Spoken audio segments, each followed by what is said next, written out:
Hello students, welcome to your channel C for chemistry class. तो आज का topic है बेसिसिटी ऑफ अमाइन।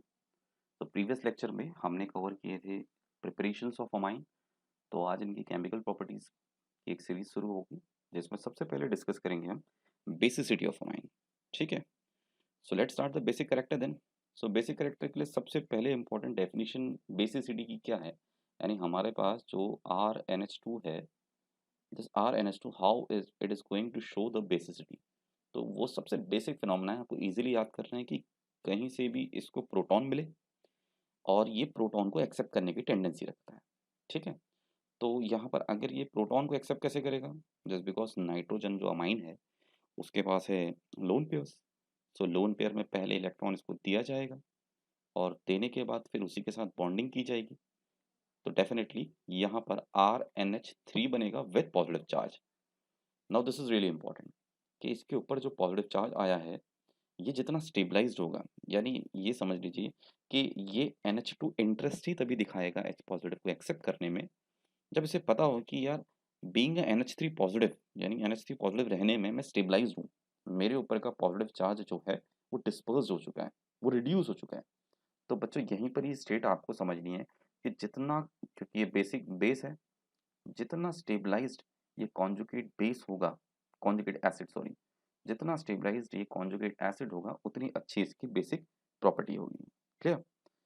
सो आगे बढ़ते हैं, बेसिसिटी ऑफ एलिफैटिक अमाइन को स्टार्ट करते हैं। ठीक है, इसमें हम काफ़ी important topics basicity of aromatic को भी हम देखेंगे, फिर कंपैरिजन भी करेंगे।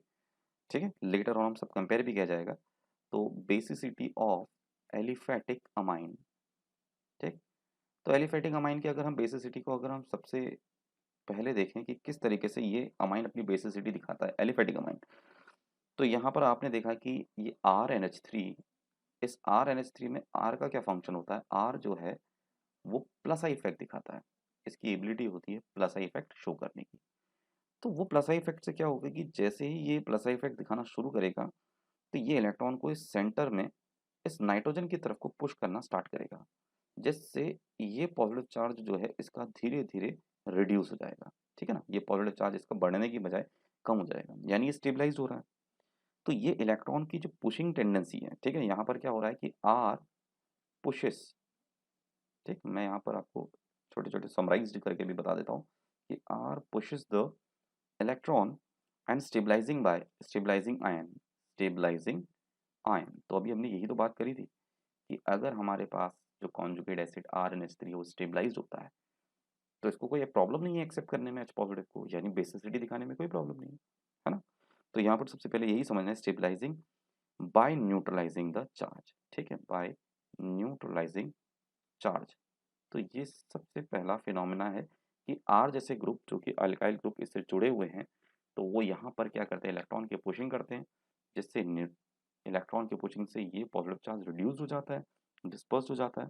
ठीक है, तो ये टेंडेंसी हमें ये तभी देखने को मिलती है जब कोई प्लस आई ग्रुप यहाँ पर, यानी कि हमारे पास जनरली आ, क्योंकि हम अल्काइन पढ़ रहे, अमाइन पढ़ रहे हैं सॉरी, तो अमाइन में जितने भी यूज होंगे वे CH3 CnH2 या फिर C2H5NH2, यानी कोई ना कोई अल्काइल ग्रुप तो लगे रहेगा। अभी ये भी देखेंगे कि कैसे इसमें इलेक्ट्रॉन विड्रॉइंग ग्रुप और इलेक्ट्रॉन डोमिनेटिंग ग्रुप का रोल होता है। ठीक है, तो यहाँ पर हम यही कह सकते हैं कि अल्काइल अमोनियम आयन जो है वो स्टेबलाइज्ड हो गया, यानी RnH3 पॉजिटिव स्टेबलाइज्ड है। तो यही टेंडेंसी अगर हम सिंपल अमोनिया की भी देखें, अमोनिया अगर H पॉजिटिव को एब्स्ट्रैक्ट करता है, बेसिसिटी दिखाता है और NH4 पॉजिटिव दिखाता है, तो यहाँ पर इसको स्टेबलाइज करने वाला कोई नहीं है। तो हम ये कह सकते हैं कि जो बेटर बेसिक करेक्टर है वो अल्काइल अमाइन। ठीक, तो यहाँ पर हम ये भी कंपेयर कर सकते हैं कि alkyl amine have better basicity than simple ammonia. तो यहाँ पर सिंपल जो जनरल अमोनिया है उससे तो ज़्यादा बेटर यहाँ पर किसकी एबिलिटी है प्रोटॉन को एक्सेप्ट करने की, दैट इज अल्काइल अमाइन की। ठीक है ना, reason is clear to you I guess. तो यही बेसिसिटी है। अब इस बेसिसिटी ऑफ एलिफैटिक अमाइन में एक चीज और देखी जा सकती है, that is the stability of alkyl ammonium ion.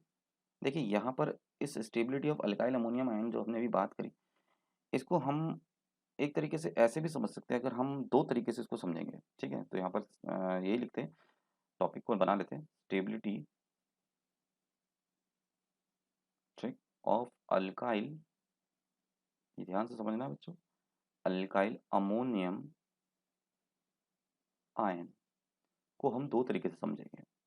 ठीक है, तो पहला तरीका तो ये है कि भाई जितने ज़्यादा इसमें अल्काइल ग्रुप्स हैं, क्योंकि अल्काइल अमोनियम आयन है, ठीक, तो पहला तो हम यहाँ से इस तरीके से दो पार्ट में डिवाइड कर लेते हैं।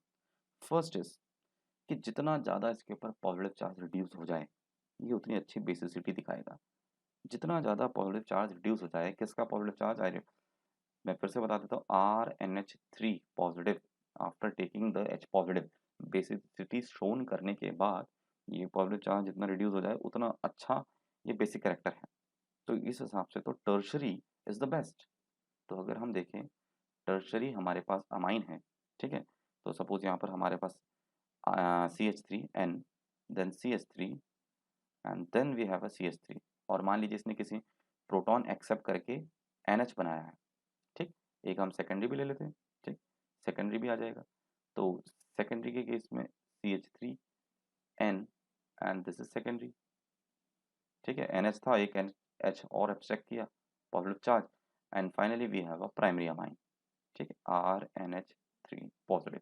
ये सारे वो हैं जब प्रोटॉन एक्सेप्ट करने के बाद। तो सबसे ज़्यादा प्लस आई इफेक्ट यहाँ पर करने की टेंडेंसी कौन रखता है, टर्शरी अमाइन, फिर सेकेंडरी अमाइन, फिर प्राइमरी अमाइन।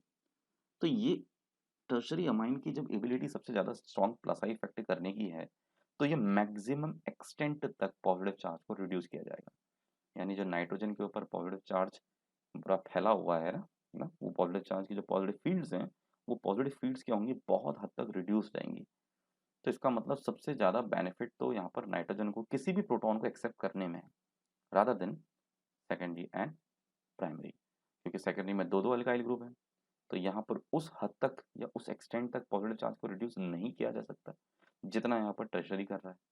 प्राइमरी के पास भी एबिलिटी है, लेकिन ये भी रिड्यूस कर रहा है, but not better than tertiary and secondary. अब जो दूसरा इसका पॉइंट ऑफ व्यू है बच्चों, दिस वाज द फर्स्ट, ठीक है, और इसके बाद जो सेकंड पॉइंट ऑफ व्यू है, stability of alkyl ammonium ion को हम दो तरीके से समझेंगे। पहला तो हमने ऑन द बेसिस ऑफ इसमें सेकेंडरी, टर्शरी और प्राइमरी देखा, ठीक है। तो अगर हम इसको ये देखें, फॉर्मेशन ऑफ एच बॉन्ड, ठीक है, एबिलिटी ऐसे लिख लेते हैं, ability of formation, ability of formation of H bond, this is really very important बच्चों। अब एच बॉन्ड की बनाने की टेंडेंसी है, ठीक, यानी ये प्रोसेस तभी होगी जब सॉल्वेंट आपका वाटर है, ठीक है ना, यानी अमोनियम आयन हम जो हाइड्रोजन बॉन्ड बनाएंगे वो किस में बनाएंगे, एक तो RNH3 पॉजिटिव, ठीक है, it could be anything, primary secondary tertiary कोई भी हो, सपोज यही है R3NH पॉजिटिव, ठीक, और यहाँ पे लिख लेते हैं R2NH, ठीक, NH2 पॉजिटिव, लाइक दिस। तो हमारे पास प्राइमरी, सेकेंडरी, टर्शरी तीनों जो हमारे पास अल्काइन अमाइन है, जब इनको पानी में डाला जाएगा, वाटर में, ठीक, तो यहाँ पर ये हाइड्रोजन क्या करेंगे, हाइड्रोजन बॉन्डिंग बनाएंगे। और हाइड्रोजन बॉन्डिंग किससे बनाएंगे, डेफिनेटली जो ऑक्सीजन होगा ऑफ H2O, और जो रिलीज्ड एनर्जी होगी ना बच्चों, उसको बोलते हैं सॉल्वेशन एंथैल्पी, ठीक है, इसको सॉल्वेशन इफेक्ट से भी जाना जाता है। तो आप इसको क्या बोलेंगे, सॉल्वेशन एंथैल्पी, क्योंकि ये जो एनर्जी रिलीज होती है ये कंपनसेट करती है, ये रिड्यूस करती है, ये जो एनर्जी इनकी, यानी इस एनर्जी को क्या करती है, जो एनर्जी रिलीज होगी during the formation of hydrogen bonding, है ना, वो इसको स्टेबलाइज करने में काम आएगी। मतलब ये रिलीज एनर्जी का रोल जो है, this release energy will stabilise the ammonium ion. कौन सी एनर्जी, कि जो ये अमाइंस हैं जब ये वाटर में जा करके हाइड्रोजन बॉन्डिंग बनाएंगे विद ऑक्सीजन, तो वहाँ जो रिलीज एनर्जी होगी उसको सॉल्वेशन एंथैल्पी बोलेंगे। और यही सॉल्वेशन एंथैल्पी या सॉल्वेशन एनर्जी इस अमोनियम आयन को क्या करेगी, स्टेबलाइज्ड करेगी। सो लेट्स सी दिस, ठीक है, सपोज ये हमारे पास प्राइमरी है CH3 and this is NH3 positive, ठीक, NH and this is H है, और यहाँ पर से हम बना लेते हैं CH3N पॉजिटिव।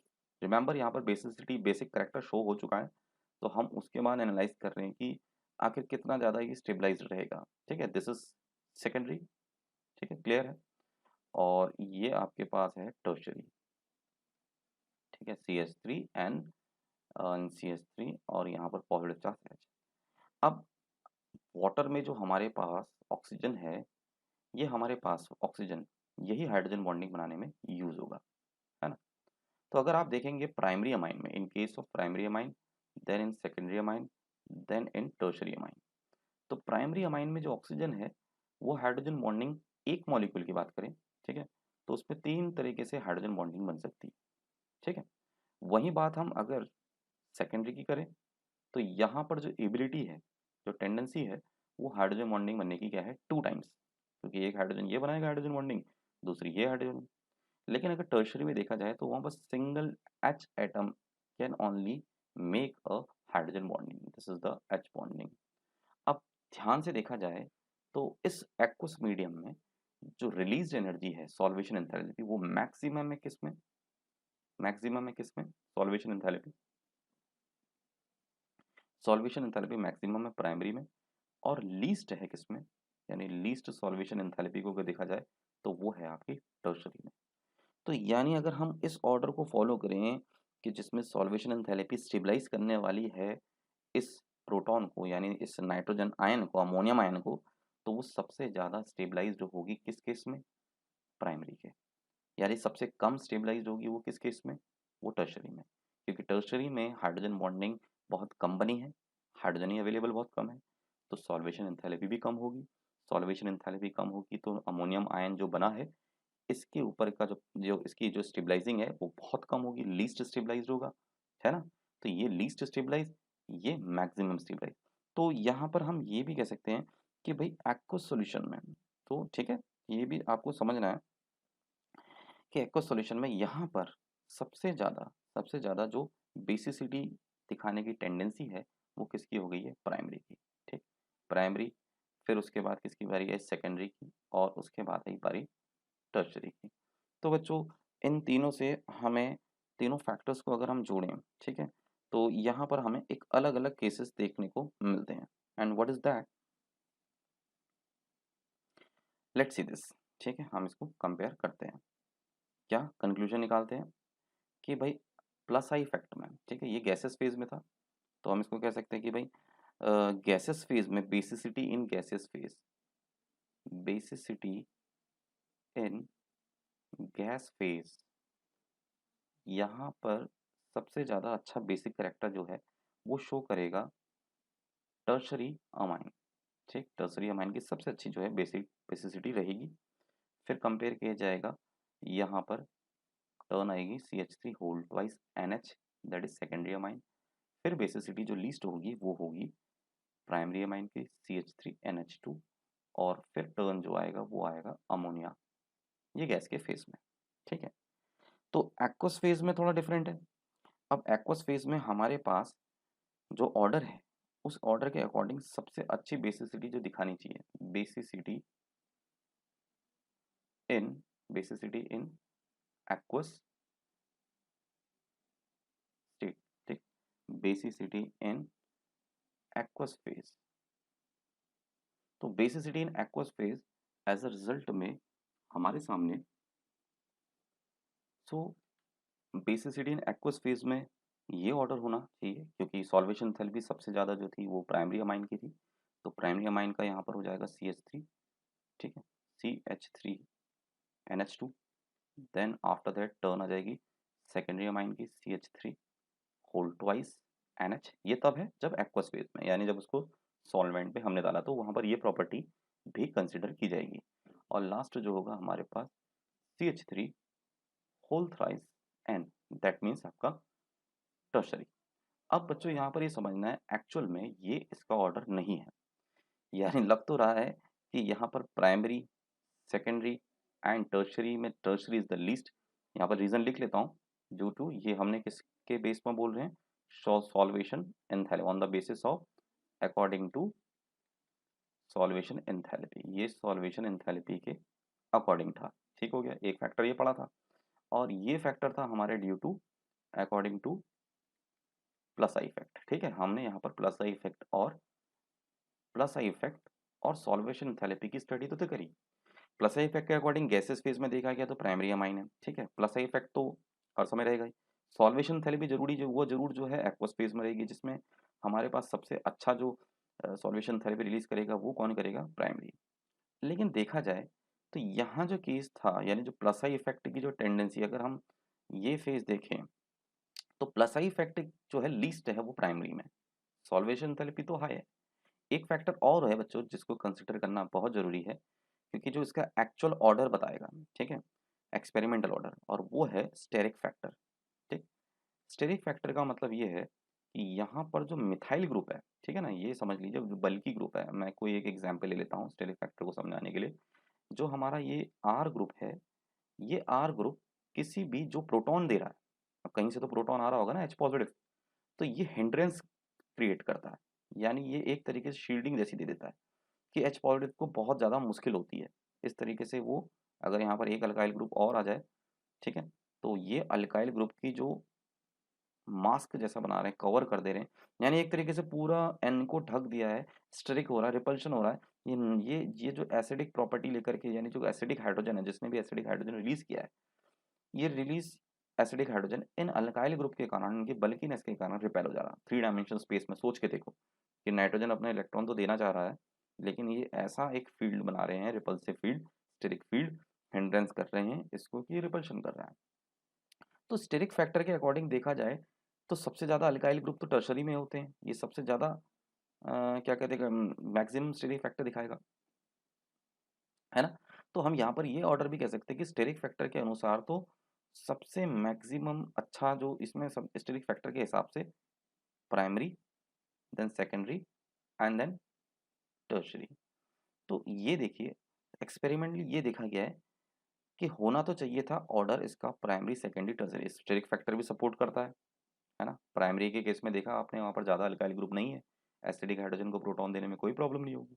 लेकिन एक्सपेरिमेंटली जो डिटरमाइंड वैल्यू आई है, एक्चुअल वैल्यू, ठीक है, basic basicity in aqueous medium में, ठीक है, जो एक्चुअल वैल्यू आई है वो ये आई है कि सबसे अच्छी बेसिसिटी जो है वो होती है सेकेंडरी की, फिर आता है टर्न प्राइमरी का। यानी यहाँ पर सेकेंडरी जो है बेसिक करेक्टर में प्राइमरी से ऊपर चले जाता है। देखिए टर्शरी तो पीछे रहेगा, क्योंकि टर्शरी में सॉल्वेशन थेरेपी काफ़ी कम है, सिर्फ एक ही फैक्टर सपोर्ट कर रहा है उसको, वो है उसका प्लस आई इफेक्ट, ठीक है, वो भी गैसेस फेज में। लेकिन एक्वस फेज में देखा जाए तो एनर्जी तो रिलीज हो ही नहीं है, सॉल्वेशन एंथैल्पी तो रिलीज हुई नहीं। अब सॉल्वेशन एंथैल्पी रिलीज हुई तो नहीं, तो उसको स्टेबलाइज भी नहीं कर पाएगा, तो इसलिए टर्शरी का केस तो पीछे रहेगा। अब बात करते हैं यहाँ पर स्टेरिक फैक्टर सपोर्ट कर रहा था प्राइमरी को, और सॉल्वेशन फैक्टर भी, तो सेकेंडरी वाला कैसे आ गया। देखिए यहाँ पर जो है ना, एक इंपॉर्टेंट फेज लिया है वो है प्लस आई इफेक्ट को, बट इसका प्लस आई इफेक्ट बहुत कम है, बिल्कुल ही कम है। प्लस आई इफेक्ट बहुत कम होने की वजह से यहाँ पर रेस में बहुत कम अमाउंट में, ये बहुत कम अमाउंट में देखा गया एक्सपेरिमेंटली कि सेकेंडरी अमाइन जो है उसकी बेसिसिटी थोड़ी ज़्यादा निकलती है, क्योंकि यहाँ पर स्टेबलाइज्ड जो है सेकेंडरी अमाइन बेटर कर पाता है नाइट्रोजन को कंपैरिजन टू प्राइमरी अमाइन। तो ये इसका एक्चुअल ऑर्डर है in aqueous, please remember, in aqueous medium, ये एक्वस मीडियम की कहानी है। आई होप आपको समझ में आया होगा, ठीक है, कि ये किस तरीके से काम करता है, ठीक है। तो यहाँ पर हमें थोड़ा यही रिलेटिव बेसिक स्ट्रेंथ को समझना होता है कि किस तरीके से ये सीरीज बनती है, कौन प्राइमरी ज़्यादा है, कब सेकेंडरी ज़्यादा है।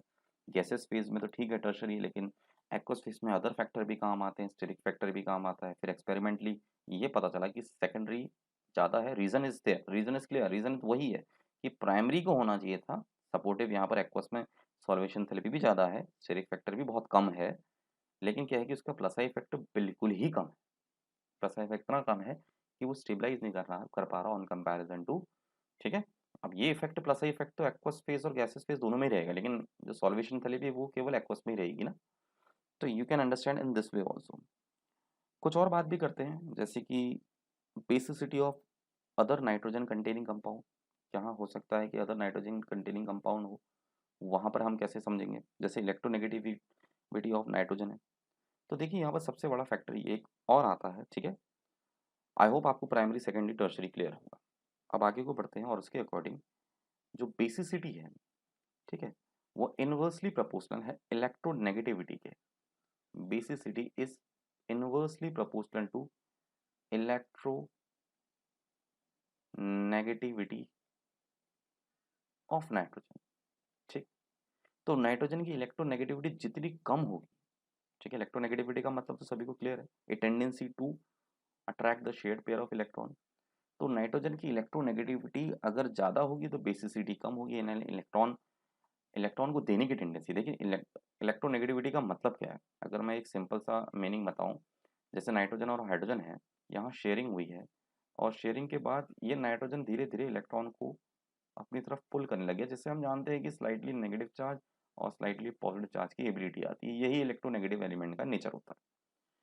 अब अगर इसकी इलेक्ट्रोनेगेटिविटी टेंडेंसी रहेगी, जैसे कोई मान लीजिए इसमें H पॉजिटिव आया, अब कोई नाइट्रोजन के पास, अमोनिया के पास सपोज कोई H पॉजिटिव आता है, तो वो H पॉजिटिव को एब्स्ट्रैक्ट करेगा, यानी उसको पहले क्या करेगा, देगा इलेक्ट्रॉन, और फिर कहेगा कि चलो बनाते हैं NH4 पॉजिटिव, NH4 पॉजिटिव बना दिया। अब इसकी अगर इलेक्ट्रोनेगेटिविटी बहुत टेंडेंसी बहुत हाई होगी, यानी ये इलेक्ट्रॉन देने की टेंडेंसी की बजाय लेने वाली प्रॉपर्टी में रखेगा।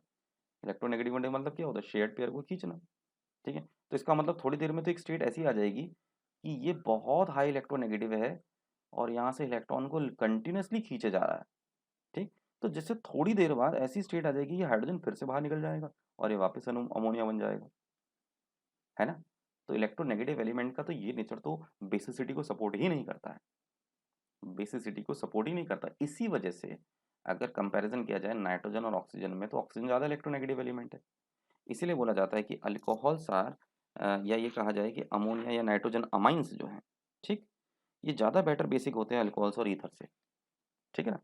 अमाइंस जो होते हैं, अमाइंस आर बेटर बेसिक, ये बेटर होते हैं बेसिक करेक्टर में, क्योंकि इनकी इलेक्ट्रोनेगेटिविटी बहुत कम है, इनकी टेंडेंसी इलेक्ट्रॉन को खींचने की कम है ना। हमें तो ये देखना है कि नाइट्रोजन, अब यहाँ पर जरूर हम एक बात कह सकते हैं कि नाइट्रोजन को तो स्टेबलाइज करना है, तो क्या नाइट्रोजन खुद को स्टेबलाइज करके हाइड्रोजन को थोड़ी ना छोड़ देगा, फिर तो बेसिक कैरेक्टर दिखाने का मतलब ही नहीं बना। वो तो कोई एक ऐसा प्रॉपर रीजन मिले, जैसे कि अल्काइल ग्रुप जुड़े हैं या कोई इलेक्ट्रॉन डोनेटिंग ग्रुप बने, जो इस नाइट्रोजन के ऊपर पॉजिटिव चार्ज को रिड्यूस करे, यानी इस इलेक्ट्रॉन को देने के बाद प्रोटॉन को एक्सेप्ट करने का बेनिफिट हो। अब यहाँ पर नाइट्रोजन एक इलेक्ट्रोनेगेटिव एलिमेंट बिहेव करेगा, पहले दिया इलेक्ट्रॉन, फिर धीरे धीरे खींचने लग गया और बाद में फिर निकाल दिया, तो क्या फायदा।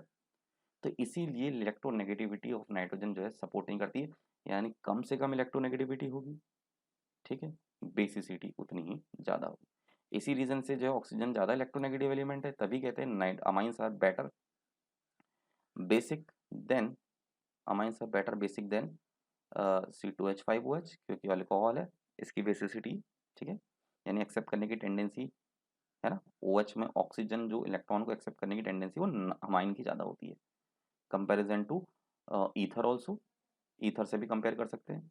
तो ये सारी बातें हैं, तो जिसमें हमें कुछ एग्जांपल्स भी डिस्कस कर सकते हैं, जैसे कि एग्जांपल्स में देखें हम, अ, कुछ एग्जांपल्स देखते हैं,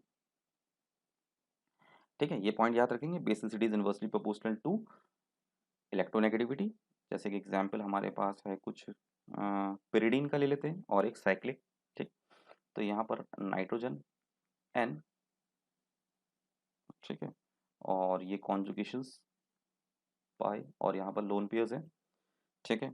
और ये कंपैरिजन हमने करना है इसके साइक्लिक फॉर्म से, ठीक, साइक्लिक फॉर्म से। तो अब यहाँ पर देखें हम, अच्छा ये पॉइंट को क्लियर करने से पहले एक छोटा सा पॉइंट और क्लियर कर लीजिए। sp हाइब्रिडाइज्ड जो होता है ज़्यादा इलेक्ट्रोनेगेटिव होते हैं sp2 से कंपैरिजन टू sp3, ठीक है, ये भी आपको याद होना चाहिए। जैसे अगर आपको इसका, अगर मैं थोड़ा रिमाइंड कराऊँ, कि हमारे पास अल्काइन होता है, तो अल्काइन का एसिडिक करेक्टर होता है, क्योंकि ये इलेक्ट्रॉनों को एक्सेप्ट करके, सॉरी, इलेक्ट्रॉन खींच करके यहाँ से H पॉजिटिव रिलीज कर सकता है ना। तो यहाँ पर इलेक्ट्रोनेगेटिविटी जो है वो किसकी ज़्यादा होती है, आप हमेशा याद रखेंगे, इलेक्ट्रोनेगेटिविटी का ऑर्डर जो है sp हाइब्रिडाइज्ड की तरफ बढ़ता है, ठीक। ये भी आपको समझना है, इलेक्ट्रोनेगेटिविटी जो है वो इंक्रीज करेगी सबसे ज़्यादा किसकी, sp की। इसका रीज़न भी क्लियर है, due to greater S character, due to greater S character, ठीक है। यहाँ पर एस करेक्टर या एस का परसेंटेज कह सकते हैं, यहाँ पर 50% कार्बन, ये समझ लीजिए 50% एस ऑर्बिटल जो है इस न्यूक्लियस का, 50% एस ऑर्बिटल में फोकस्ड है हाइड्रोजन की तरफ, और 50% यहाँ। तो ये इतना हाई एनर्जी यूज हो रही है टोटल एनर्जी में से, कि ये धीरे धीरे हाइड्रोजन के इलेक्ट्रॉन को पुलिंग स्टार्ट कर देता है, लाइक एन इलेक्ट्रोनेगेटिव एलिमेंट। अब इलेक्ट्रोनेगेटिव एलिमेंट की टेंडेंसी तो हम जान चुके हैं, कि भाई वो इलेक्ट्रॉन देगा कैसे, वो तो इलेक्ट्रॉन छीनने में लगा हुआ है, डोनेट करना है ना, प्रोटॉन को एक्सेप्ट करने के लिए इलेक्ट्रॉन डोनेट करना पड़ेगा। इलेक्ट्रोनेगेटिविटी क्या करती है, शेयर करने के बाद तो धीरे धीरे खींचती है ना। तो ये भी एक इंपॉर्टेंट फेज है, यहाँ पर समझना है कि sp हाइब्रिडाइज जो होते हैं उनका ग्रेटर एस करेक्टर के कारण इलेक्ट्रोनेगेटिव सबसे ज़्यादा होते हैं। अच्छा, यहाँ पर देखते हैं फिर क्या है हमारे पास ऑर्डर। तो अगर हम ध्यान से देखें, सपोज इनके पास एक H ऑलरेडी है, ठीक है, both of them are having H, ये है, ठीक, ये H है, इसके पास नहीं है, सॉरी। तो अब कोई H पॉजिटिव आता है, तो H पॉजिटिव अगर आएगा तो कौन बेटर तरीके से एक्सेप्ट करेगा, साइक्लिक वाला या एरोमेटिक वाला। तो देखिए यहाँ पर भी लोन पेयर है, यहाँ पर भी लोन पेयर है, लेकिन अगर हम इसकी हाइब्रिडाइजेशन देखें तो ये हाइब्रिडाइजेशन जो है, ठीक है, वो क्या है, sp3, sp3 है, ठीक है, लोन पेयर भी है, लोन पेयर भी काउंट होता है हाइब्रिडाइजेशन में, sp1 p2 p3, ठीक है।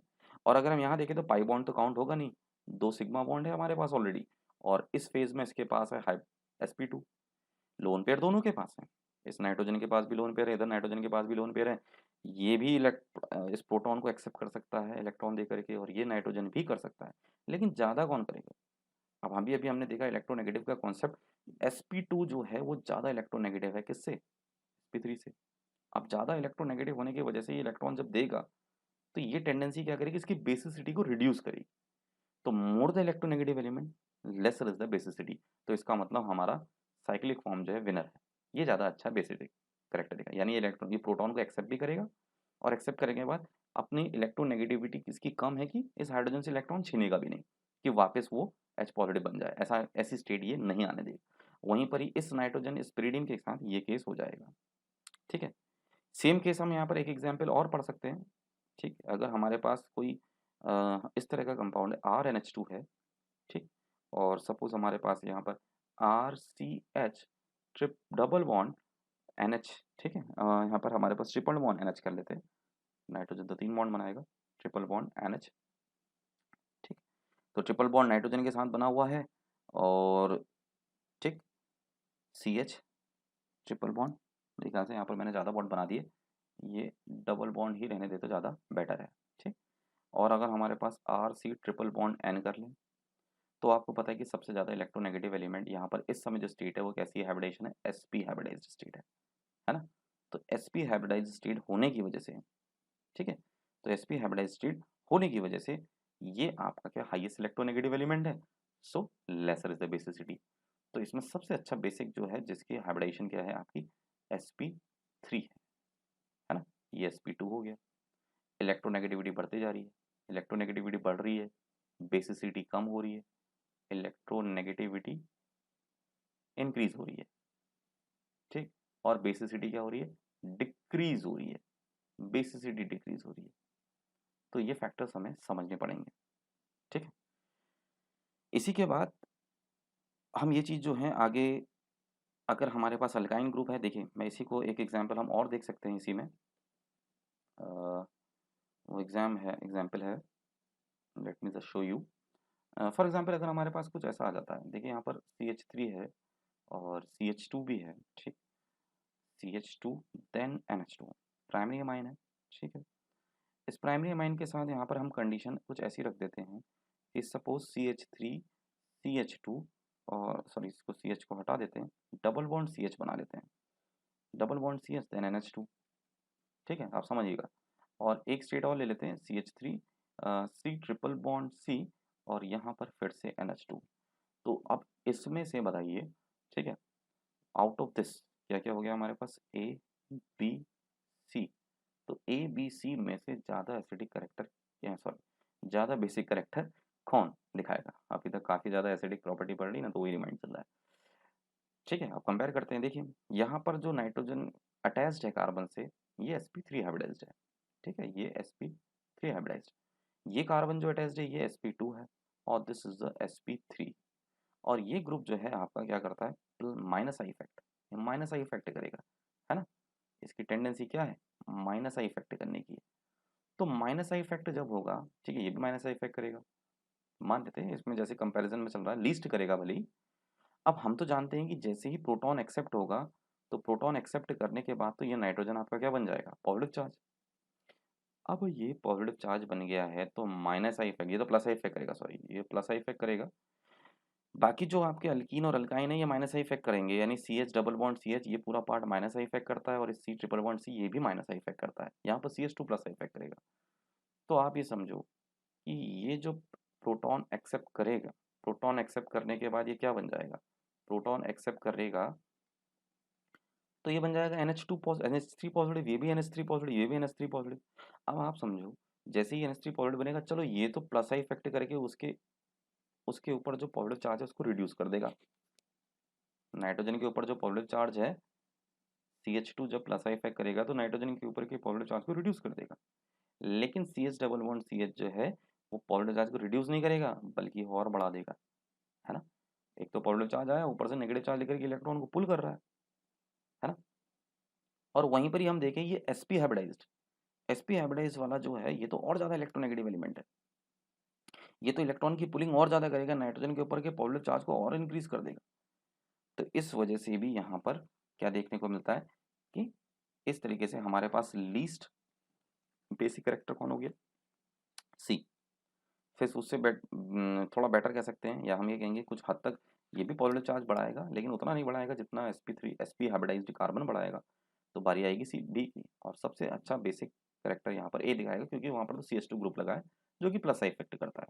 ठीक है, अब यहाँ पर हम ये फिनोमेना समझे, इसके बाद हम इंडक्टिव पावर, इंडक्टिव इफेक्ट को भी समझ चुके हैं। ठीक है, कि इंडक्टिव इफेक्ट कैसे रिस्पॉन्स करता है।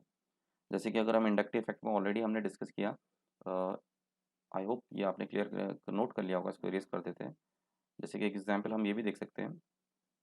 ठीक है, अब तो आपको ये क्लियर है जहाँ तक मैंने समझा है। जैसे आपके पास R C double bond O N H two group जुड़ा है, ठीक, और एक सिंपल आर ग्रुप है, तो दोनों में से ज़्यादा बेटर आपका बेसिक ग्रुप कौन दिखाएगा, definitely R C H two, क्योंकि ये जो ग्रुप है आपका ये माइनस आई इफेक्ट करेगा। भाई समझो ना, जब जैसे यही चीज़ तो पिछले वाले एग्जाम्पल में भी थी, प्रोटॉन एक्सेप्ट करा, नहीं समझ में आया। अरे देखो, प्रोटॉन एक्सेप्ट करने के बाद ये NH3 पॉजिटिव बनेगा। अब NH3 पॉजिटिव बनेगा तो ये माइनस का इफेक्ट करके इसके इलेक्ट्रॉन को पुल करेगा ना, तो पॉजिटिव चार्ज तो और बड़ा हो जाएगा, ये है ना, पॉजिटिव चार्ज ज़्यादा बड़ा हो गया। और वहीं पर ही देखा जाए तो यहाँ पर जो है अपने आई इफेक्ट के कारण इस NH2 के ऊपर पॉजिटिव चार्ज बहुत छोटा सा रहेगा या बिल्कुल ही कम हो जाएगा, 100% तो कम नहीं होगा लेकिन काफ़ी कम होगा। तो हम कहेंगे ज़्यादा बेसिक करेक्टर किसका बढ़िया है यहाँ पर, वो है आपका प्राइमरी अमाइन, यानी इस वाले ग्रुप का। ठीक है, यानी ये आपका ज़्यादा बेटर है, बेसिक करेक्टर दिखाएगा। तो आपको ये भी समझना है कि प्लस आई ग्रुप जो है वो सपोर्ट करते हैं और माइनस आई ग्रुप जो है वो अगेंस्ट द बेसिसिटी होते हैं। ठीक है, अब इसी में एक छोटा सा सिंपल सा हमारे पास एक बहुत बढ़िया क्वेश्चन कॉन्सेप्ट कह सकते हो, ये भी आ जाएगा। ठीक है, इसको भी डिस्कस कर लेते हैं। लाइक वी हैव एग्जाम्पल, एक हमारे पास ये है रिंग, पेंटागन रिंग है, ठीक, nitrogen, and then I have here this is pi sigma lone pair, और ये भी हमारा इस तरीके से है। ठीक है, तो देखा जाए दोनों ही हमारे, यानी यहाँ पर नाइट्रोजन है, प्लीज़ इसको दोबारा बना लेते हैं। ठीक, तो यहाँ पर ये एन, ठीक है, ये एन इस तरीके से पेंटागन फॉर्म में है, और यहाँ पर भी नाइट्रोजन इस तरीके से, और ये डीलोकलाइज्ड। ठीक, डीलोकलाइज्ड वर्ड यूज़ कर रहा हूँ। ठीक है, ध्यान से देखिएगा। अब इन दोनों में से जो है आपका कौन सा ज़्यादा बेसिक करेक्टर शो करेगा, मतलब इलेक्ट्रॉन को, ये प्रोटॉन आया इनके पास, तो प्रोटॉन को बेटर तरीके से कौन जो है यूज़ कर लेगा। चलिए पॉज करिए और सोचिए, पॉज करके सोचिए। आई थिंक सोच लिया होगा सभी ने। ठीक है, जिसके जो आंसर्स मिले हैं वो सोचें और देखें, मैच करें। देखो बच्चों, यहाँ पर ये जो स्टेट है पाई सिग्मा पाई, यानी पाई सिग्मा पाई, ठीक है, पाई सिग्मा लोन पेयर है। कॉन्जुगेशन की स्टेज बता रहा हूँ, ठीक है ना, कॉन्जुगेशन की कौन कौन सी स्टेज होती है, पाई सिग्मा पाई, पाई सिग्मा लोन पेयर, या फिर पाई सिग्मा पॉजिटिव चार्ज यानी वैकेंट पी ऑर्बिटल। ठीक है, और ठीक है ना, समझ गए ना। तो और ये पाई सिग्मा फ्री रेडिकल वो भी सब है। अभी यहाँ पर ये लोकलाइज्ड है, यानी एक तरीके से इसके सारे इलेक्ट्रॉन ये सब डीलोकलाइज्ड है, यानी अगर हम इसका रेजोनेंस बनाएं तो रेजोनेंस बन सकता है। ठीक, और रेजोनेंस इस तरीके से बनेगा, ठीक, कि यहाँ से हम अगर हम यहाँ इलेक्ट्रॉन को पुश करें, चलिए मैं दोबारा बना देता हूँ। ठीक है, यहाँ से ये इलेक्ट्रॉन को पुश करेंगे तो डेफिनेटली ये लोन पेयर यहाँ शिफ्ट होगा और ये पाई बॉन्ड यहाँ शिफ्ट हो जाएगा। तो हमारे पास स्ट्रक्चर ऐसा भी बन सकता है। ठीक है, यहाँ डबल बॉन्ड और यहाँ डबल बॉन्ड, इसके ऊपर पॉजिटिव चार्ज। ठीक है, पाई सिग्मा पॉजिटिव चार्ज ये भी है और पाई यहाँ पर शिफ्ट हो गया। ठीक है, तो वापस इसको ओरिजिनल स्टेट में जाना है तो क्या होगा, ये जब वापस जाएगा तो ये फिर से लोन पेयर आ जाएगा, ये यहाँ आ जाएगा और ये वापस लोन पेयर पॉजिटिव चार्ज को न्यूट्रलाइज करके पीछे वाली स्टेट में आ जाएगा, यानी ओरिजिनल ये बन जाएगा, यानी डीलोकलाइजेशन में इन्वॉल्व है। अच्छा, क्या देखा यहाँ पर, नोटिस किया कुछ आपने? क्या नोटिस किया है कि इसके जो इलेक्ट्रॉन्स हैं लोन पेयर हैं जो किसी प्रोटॉन को एक्सेप्ट करने में यूज होने वाले हैं, यानी कोई प्रोटॉन को देगा वो तो बिजी है, वो तो अपनी रिंग में ही सर्कुलेट होने में बिजी है। देखा आपने यहाँ लोन पेयर ने कॉन्जुगेशन कैसे दिखा रहे हैं, है ना? कॉन्जुगेशन कैसे दिखाया, देखा ना? ये लोन पेयर यहाँ डबल बॉन्ड बनाएगा, ये यहाँ पर का डबल बॉन्ड जो है वो यहाँ पाई बॉन्ड बनाएगा, ये पाई बॉन्ड यहाँ डबल बॉन्ड बनाएगा, यानी इसके लोन पेयर्स जो है बिजी हैं इन किसमें, डीलोकलाइजेशन में। डीलोकलाइज्ड स्टेट में है ये। डीलोकलाइज स्टेट में आपने देख लिया ना प्रूफ के साथ कि नाइट्रोजन के ऊपर जो लोन पेयर हैं वो फ्री नहीं है, वो रिंग में ही घूमने में लगे हैं। अगर कोई हाइड्रोजन एच पॉजिटिव उसके पास आ भी जाता है तो वो कैसे इंटरेस्ट दिखाए, लेकिन यहाँ देखिए जरा। अच्छा, यहाँ पर जो नाइट्रोजन के ऊपर लोन पेयर है ये डीलोकलाइजेशन में पार्ट नहीं लेता है, ये रेजोनेटिंग में पार्ट नहीं लेता है। अगर यहाँ पर ये रेजोनेटिंग स्ट्रक्चर्स बनेंगे भी, ये यहाँ पाई बॉन्ड बनाएगा तो ये यहाँ पाई बनाएगा तो यहाँ ये वाला पाई शिफ्ट हो जाएगा, लोन पेयर शिफ्ट नहीं होगा, है ना? अगली स्टेज इसकी ये हो जाएगी, नाइट्रोजन नाइट्रोजन, ये डबल बॉन्ड, यहाँ सिंगल बॉन्ड और ये आपका पाई बॉन्ड, ये लोन पेयर अभी भी अपनी जगह है, नॉट डीलोकलाइज्ड। आप इसको ऐसे याद रख लीजिए, नॉट डीलोकलाइज्ड। यहाँ पर डीलोकलाइजेशन बिल्कुल भी नहीं है। अब डीलोकलाइजेशन है नहीं, इसका मतलब इसके नाइट्रोजन के पास इलेक्ट्रॉन्स अवेलेबल हैं, ये किसी को इलेक्ट्रॉन दे करके प्रोटॉन को एक्सेप्ट करने की टेंडेंसी रखता है। तो एक पॉइंट ये भी नोटिस कर लीजिए, इसको भी वेरी इंपॉर्टेंट मार्क कर लीजिए कि lone pair which is not delocalized shows the basic character more. तो यहाँ पर बेसिक कैरेक्टर कौन अच्छा दिखाएगा, नाइट्रोजन, जबकि दोनों की कहानी ऑलमोस्ट एक थी। आई होप दिस इज क्लियर। ठीक है, सबके समझ में आ रहा होगा कि किस तरीके से हम यहाँ पर बेसिसिटी ऑफ नाइट्रोजन को कंपेयर करते हुए चल रहे हैं। ठीक है, अब बच्चों हम यहाँ इसी थीम को लेते हुए, क्योंकि लगभग अब आपके कॉन्सेप्ट क्लियर है कि डीलोकलाइजेशन का रोल क्या होता है, रेजोनेंस में पार्टिसिपेट कराता है ना? रेजोनेंस में पार्टिसिपेशन जो होता है डीलोकलाइजेशन का, और जो लोकलाइज नहीं होते वो इलेक्ट्रॉन अवेलेबल होते हैं, इलेक्ट्रॉन अवेलेबल हैं तो इसका मतलब क्या है कि वो बॉन्डिंग में पार्टिसिपेट करेंगे। ठीक है, अब बात करते हैं बेसिसिटी ऑफ एरोमेटिक अमाइन। तो एरोमेटिक अमाइन में जैसे कि काफ़ी छोटा सा टॉपिक है लेकिन आपके समझ में अब आ जाएगा बेसिसिटी का। एरोमेटिक अमाइन के लिए सबसे इंपॉर्टेंट चीज़ है जो आपको याद रखनी है, इसकी बेसिसिटी के लिए एरोमेटिक अमाइन में। अच्छा, एरोमेटिक अमाइन में एग्जाम्पल क्या है हमारे पास, एनिलीन बेस्ट एग्जाम्पल है, एनिलीन, है ना? या बेंजाइल में अमाइन कहें, benzene amine, benzene amine, benzyl amine नहीं, बेंजीन अमाइन, है ना? तो बेसिसिटी जो है वो इन्वर्सली प्रोपोर्शनल होती है नंबर ऑफ रेजोनेटिंग स्ट्रक्चर्स के, नंबर ऑफ रेजोनेटिंग स्ट्रक्चर्स के। ठीक, अभी इससे पहले जो एग्जाम्पल हमने देखा था वहां पर तो कहानी ऐसी थी कि जो पिरिडीन वाला था, जो नाइट्रोजन विनर नाइट्रोजन था, जो वहां तो नाइट्रोजन के इलेक्ट्रॉन इन्वॉल्व ही नहीं थे, पहले वाले के तो इन्वॉल्व थे, वो तो बेसिक करेक्टर रेजोनेटिंग स्ट्रक्चर के कारण नहीं दिखा पाया, लेकिन जो दूसरा वाला है उसके पास तो फ्री थे ना? तो यहाँ पर ये समझना जरूरी है। अब ये क्या मतलब हुआ, रेजोनेटिंग स्ट्रक्चर से क्यों दिखाना चाह रहा है, चलिए वहां पर तो आपको समझ में आ गया। सेम चीज ये यहाँ पर भी इन्वॉल्व होती है, मतलब कि आपके पास ये रिंग है, ठीक, और यहाँ पर नाइट्रोजन के पास लोन पेयर्स है। अब I told you what is the basicity, basicity दिखाने के लिए क्या फॉर्मूला है भाई, एच पॉजिटिव आया उसको इलेक्ट्रॉन दिया एक्सेप्ट करना, लेकिन अगर ये इलेक्ट्रॉन ही बिजी हो जाए, रिंग में सर्कुलेट हो जाए, यहाँ पर रिंग जो इलेक्ट्रॉन विड्रॉइंग का काम करे, तो ये तो इस तरीके से रेजोनेटिंग फॉर्म में ऑसिलेट होते रहेगा, नेगेटिव चार्ज, देन यहाँ पर डबल बॉन्ड NH2 के ऊपर पॉजिटिव चार्ज, है ना? इस तरीके से सी, ये फिर बॉन्ड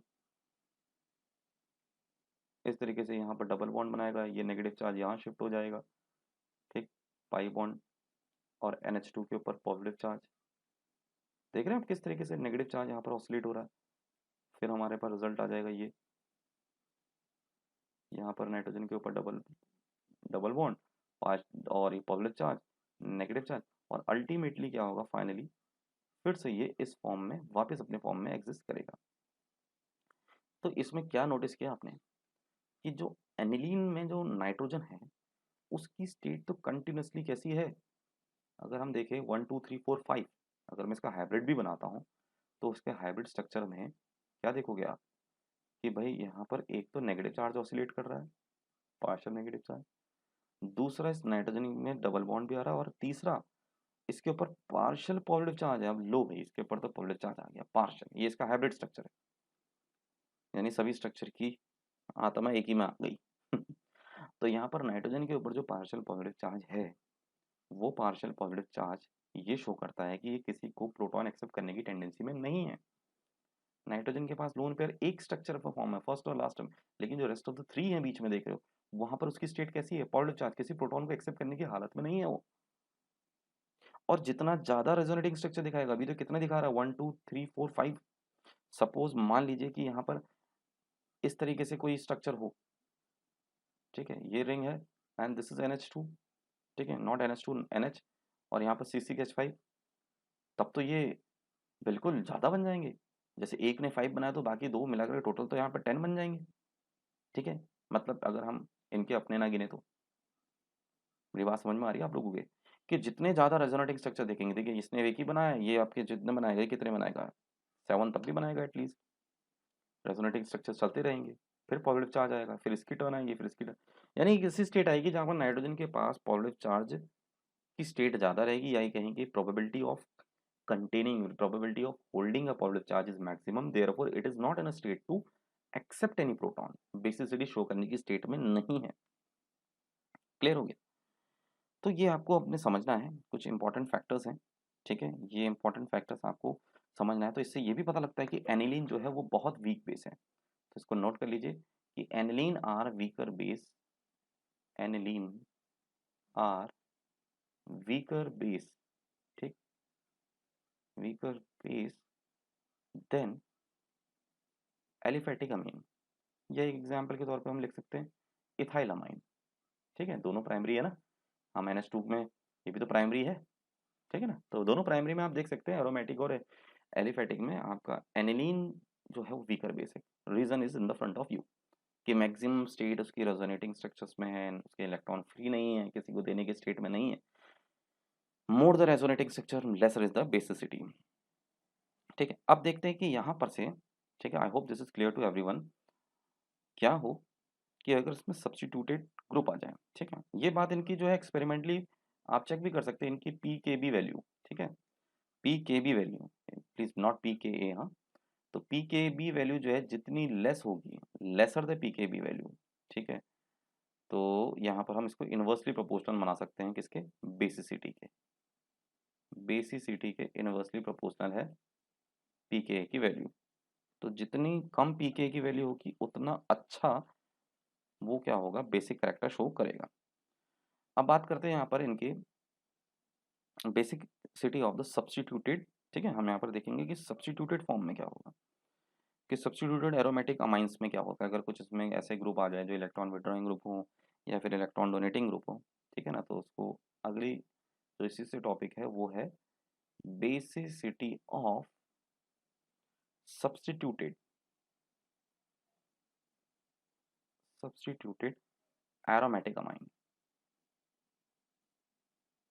ठीक है, एरोमेटिक अमाइन, ये बेसिसिटी को हमने चेक करना है। तो जैसे कि इलेक्ट्रॉन डोनेटिंग ग्रुप है हमारे पास, ADG ग्रुप है काफ़ी सारे इलेक्ट्रॉन डोनेटिंग ग्रुप, जैसे कि CH3 है, ठीक, और इलेक्ट्रॉन डोनेटिंग ग्रुप में अभी हमारे पास मेथॉक्सी ग्रुप भी है, OCH3, ठीक है। तो ये क्या करते हैं, बेसिसिटी को बढ़ाते हैं, ठीक, क्या करते हैं, बेसिसिटी को इंक्रीज करते हैं, ये हम ऑलरेडी जानते हैं, बेसिसिटी क्या हो जाती है, बढ़ जाती है। लेकिन वहीं पर जो इलेक्ट्रॉन विड्रॉइंग ग्रुप है आपके पास, ठीक है, इलेक्ट्रॉन विड्रॉइंग ग्रुप कौन कौन से हो गए, जैसे कि आप बात करते हैं NO2 ग्रुप की, ठीक है, फिर कई सारे हमारे पास हेलोजन्स हैं, जैसे कि हेलोजन में फ्लोरीन, ठीक, क्लोरीन, ब्रोमीन, ये क्या करेंगे, बेसिसिटी को ये डिक्रीज करते हैं। अब आप वो रीजन क्लियर है, negative charge positive charge stabilise नहीं होता है, ठीक है, वो सब आपको क्लियर है। अब यहाँ पर थोड़ा हम कंपैरिजन करेंगे कि ये इफेक्ट, द इफेक्ट ऑफ ये जो इफेक्ट है ना, ये सबसे ज़्यादा इफेक्टिव कहाँ होता है, ठीक, ये पैरा पोजिशन में होता है। देखिए कुछ एग्जाम्पल के बेस में हम समझते हैं। जैसे कि एग्जाम्पल देखा जाए, ठीक है, इसको मैं इरेज कर देता हूँ और फिर आपको मैं इसका फिनोमेना बताता हूँ कि effect of substituent group is more pronounced at para than at meta. ये याद रखिएगा, इसको लाइन को लिख लीजिए। ठीक है, जो भी हमारे पास इलेक्ट्रॉन विड्रॉइंग ग्रुप हैं या फिर इलेक्ट्रॉन डोनेटिंग ग्रुप हैं, यानी बेसिकली चाहे बढ़ाना कहें या घटाना कहें, हम ये कहेंगे effect of electron withdrawing group या फिर electron donating group is more pronounced, ठीक है, या मोर शोन, जो भी कह सकते हो, मोर प्रोनाउंस्ड एट पैरा, ठीक, at para position then at meta, ठीक है, देन एट मेटा पोजिशन। तो ऑर्थो की बात करें तो ये तो ठीक है, पहला पॉइंट था, ठीक है। तो यहाँ पर ऑर्थो सब्स्टिट्यूटेड एनिलीन जो है वो वीकर बेस होते हैं, ठीक है, एनिलीन से, ठीक, चाहे वहाँ पर आपका क्या हो, इलेक्ट्रॉन विड्रॉइंग ग्रुप हो या नहीं हो। मतलब ये समझ लीजिए कि यहाँ पर इलेक्ट्रॉन विड्रॉइंग ग्रुप नेचर क्या करता है, वो पॉजिटिव चार्ज को बढ़ा देता है, तो इसका मतलब बेसिसिटी घटा देगा। और इलेक्ट्रॉन डोनेटिंग ग्रुप जो है वो पॉजिटिव चार्ज को क्या कर देगा, डोनेटिंग ग्रुप इलेक्ट्रॉन पुश करके उसको कम कर देगा। तो पैरा पोजिशन वाले में इलेक्ट्रॉन डोनेटिंग ग्रुप वाले वर्क करेंगे, ठीक है ना। जैसे कि एग्जांपल के तौर पे अगर मैं लूँ कि भाई यहाँ पर NH2 है, ठीक, एंड दिस इज कोई अल्काइल ग्रुप CH3 लगा लेते हैं, ठीक है, एक ये CH3 लगा लिया। और एक और एग्जांपल ले लेते हैं, जैसे यहाँ पर हमने NH2 लिख लिया लेकिन CH3 इस बार मेटा पोजीशन में लगा दी, तो ज़्यादा इफेक्ट कौन सा अच्छा दिखाएगा, हमें पता है यहाँ पर प्लस इफेक्ट करेंगे, ठीक है। तो इस इलेक्ट्रॉन को पुश किया जाएगा किसकी तरफ, नाइट्रोजन की तरफ। तो नाइट्रोजन के ऊपर का पॉजिटिव चार्ज रिड्यूस होगा, यानी उसकी अच्छी एक बेसिक कैरेक्टर शो हो रही है। कौन दिखा रहा है, पैरा पोजिशन वाला, यही इसका कहने का मतलब था, ठीक है, देन मेटा, ठीक है। और यही कई चीज, ये समझ गए, क्लियर है। अब बात यह है कि जो ऑर्थो पोजिशंस वाले होते हैं, ऑर्थो सब्स्टिट्यूटेड, ठीक है, ortho substituted substituted are weaker, ठीक, आर वीकर बेस, ये हमेशा वीकर रहेंगे, ये आपको याद रखना है। वीकर देन एनिलीन, ठीक है, किसी भी एनिलीन से, जनरल एनिलीन से, अगर मान लो कोई आपके पास एक जनरल एनिलीन है NH2 और यहाँ पर इसके ऑर्थो पोजीशन में कोई ग्रुप जुड़ा है, ठीक, यहाँ पर जुड़ा है सपोज CH3। तो अब CH3 ने तो क्या करना चाहिए, इसकी बेसिसिटी को क्या करना चाहिए, बढ़ाना चाहिए ना। लेकिन ये कहता है कि ortho substituted are weaker than aniline regardless aniline, ठीक है, ये कुछ नहीं है। तो एनिलीन रिगार्डलेस या in spite of the nature of the substituent whether electron withdrawing group और, ठीक है, वेदर इन स्पाइट ऑफ या ऐसे को रिगार्डलेस, रिगार्डलेस, ठीक है, regardless whether EDG group is there, EDG group is there, और electron withdrawing group is there. जैसे एग्जांपल के तौर पे देखा जाए, हम यहाँ पर बात कर लेते हैं जैसे एनिलीन NH2, ठीक, ये सबसे अच्छा बेसिक कैरेक्टर है। फिर बारी आती है आपकी मेटा नाइट्रो की, मेटा नाइट्रो एनिलीन की,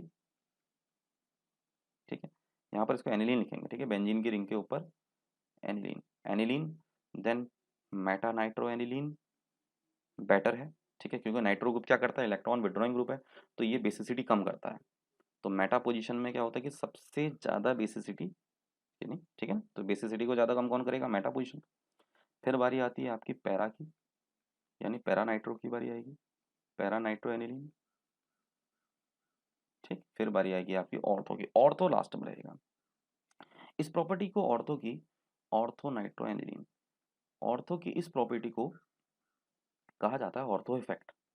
और ये इसलिए इसलिए क्योंकि यहाँ पर स्टेरिक फैक्टर बहुत ज़्यादा लगता है ना, ये इतने नज़दीक होते हैं कि यहाँ पर इसको अनस्टेबिलिटी को, इसको अनस्टेबल करते हैं, यानी CH3 से NH3 को काफ़ी अनस्टेबल बनाता है, तो स्टेबलाइजिंग नहीं हो पाती। इसी वजह से यहाँ पर ये फैक्टर काम करता है कि जो वैल्यूज़ हैं आपकी, बहुत पॉइंट में आता है ये अंतर, ज़्यादा नहीं आता है। इसी तरीके से यहाँ पर सब्स्टिट्यूटेड ग्रुप लगता है, सो आई होप आपको आज की क्लास काफ़ी समझ में आई होगी कि किस तरीके से बेसिसिटी जो है अमाइंस की कैरी करती है। हमने एरोमेटिक अमाइन और इसमें एलिफेटिक और प्राइमरी अमाइन इसमें कंपैरिजन भी किया। So let's meet in another lecture. Till then, keep doing the studies and thank you. Bye.